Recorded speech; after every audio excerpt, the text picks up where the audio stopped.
Pemirsa Metro TV Lampung, kita lanjutkan kembali Covid Talk kita bersama Bupati Pesawaran, Bang Dendi.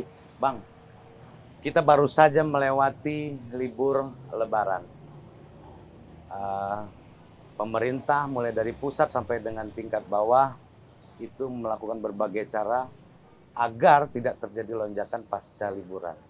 Lantas, di Pesawaran sendiri apa yang dilakukan, Bang? Dalam rangka sinergisitas baik pusat sampai dengan daerah supaya penyebaran COVID ini dapat ditekan. Baik, pasca adanya regulasi yang diterapkan oleh pemerintah terkait larangan mudik, ya, tunda mudik, ya, kami sudah menerapkan pada saat itu beberapa skema-skema bagaimana bisa memberikan pemahaman dan sosialisasi kepada masyarakat agar sanak familinya ataupun keluarganya yang dari jauh tidak datang dulu ke Pesawaran. Nah, ya, dengan berbagai macam sosialisasi, pemahaman yang kita berikan melalui tokoh adat, tokoh masyarakat, tokoh agama, dan juga adanya di dalam setiap pertemuan-pertemuan secara virtual maupun offline itu kami berikan pemahaman. Tapi ya namanya pergerakan masyarakat tidak bisa sepenuhnya. Apa yang data yang saya dapat saja masih ada dari total pemudik itu masih ada sekitar 9% yang masuk ke daerah kita dari luar. Nah, tentunya tadi ya, karena itu pada saat itu ada larangan, ada regulasi, kita ikuti regulasi tersebut. Tapi juga ada beberapa kita modifikasi sedikit beberapa regulasinya, bagaimana terkait tentang itu tadi buka tutupnya pariwisata, ya, karena kita cukup tahu pasca hari raya biasanya para tempat-tempat wisata dipadati oleh pengunjung. Ya, pada saat itu saya tutup memang, jujur saya tutup. Sampai tanggal 17 Mei baru kita buka lagi. Nah, lalu tentu memang sudah kita prediksi bahwa tetap saja yang namanya ada pergerakan masyarakat, yang namanya kita tidak bisa, ada saja yang pintu-pintu kita banyak ya, sehingga memang saya memprediksi bahwa akan terjadi penambahan kasus COVID-19 di Kabupaten Pesawaran. Dan itu memang terjadi, tapi sampai sejauh ini memang masih bisa terkendali. Ya. Sampai hari ini kami total mulai dari tahun lalu ini, dari tahun 2020 sampai 2021 ini sampai hari ini total pasien terkonfirmasi positif itu 898. Ya menurut saya bukan kecil ya kan, tapi menurut saya itu masuk kategori terkendali. Nah, lalu beberapa regulasi juga saya terapkan di setiap desa, posko desa tetap kita aktifkan, isolasi mandiri tetap selama 5 hari. Apabila ada yang dari daerah-daerah pandemi masuk ke desa kita, terutama kemarin pada saat zaman mudik kemarin, harus ada rumah isolasi atau rumah sehat kata bilang. Kita nggak sebut rumah isolasi, takut persepsinya. Jadi rumah sehat kita masukkan di sana 4 sampai 5 hari. Nah, dan lalu tapi kalau tempat-tempat esensial tetap kita buka, pelayanan-pelayanan tetap kita buka dengan protokol kesehatan. Lalu juga pelarangan-pelarangan bagi aparatur desa dan lain-lain ya. Dan yang paling terpenting adalah sekarang desa harus bisa juga melaksanakan 3T. 3T itu adalah tracking, tracing, dan treatment. Karena nggak bisa semuanya diambil alih oleh pemerintah kabupaten atau dari tenaga medis saja. Jadi aparatur desa juga kita ajak. Kita buat surat edaran untuk memahami apa itu tracking, apa itu tracing, apa itu treatment. Tracking wilayah, pendekatannya zonasi.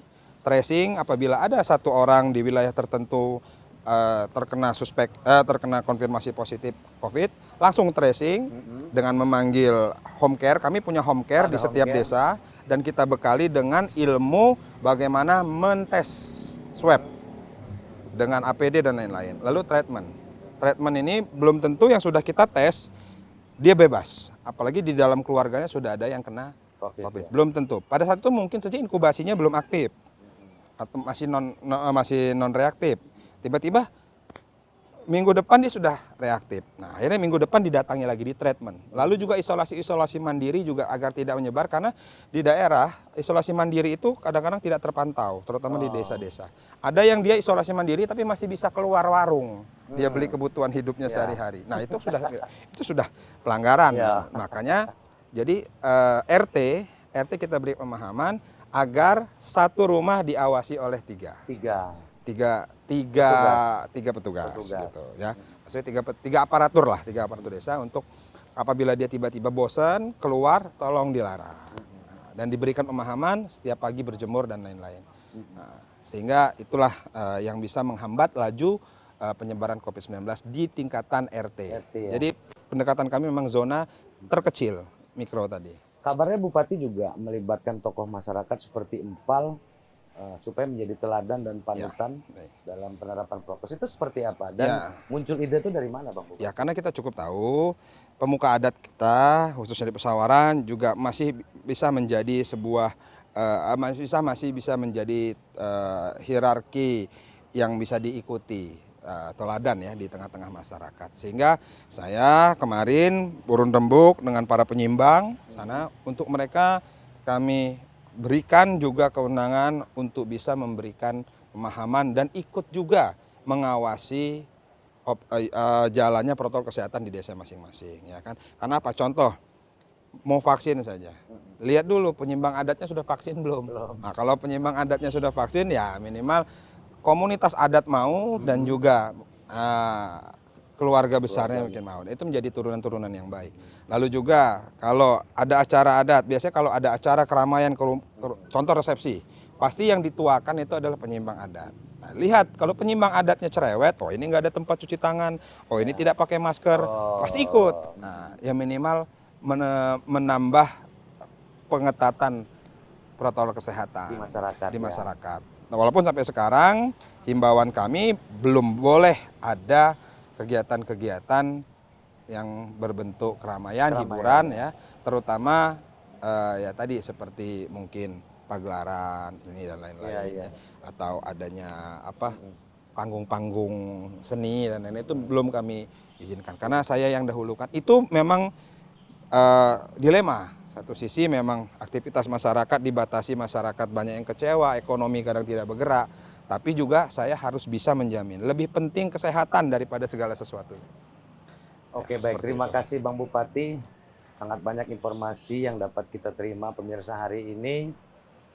Mungkin nanti di lain kesempatan kita bisa berbincang dan berdialog lagi, Bang Bupati. Pemirsa Metro TV Lampung, tetap sehat, tetap kuat, dan patuhi protokol kesehatan agar kita dapat terhindar dari COVID. Terima kasih, sampai jumpa dalam talk show berikutnya.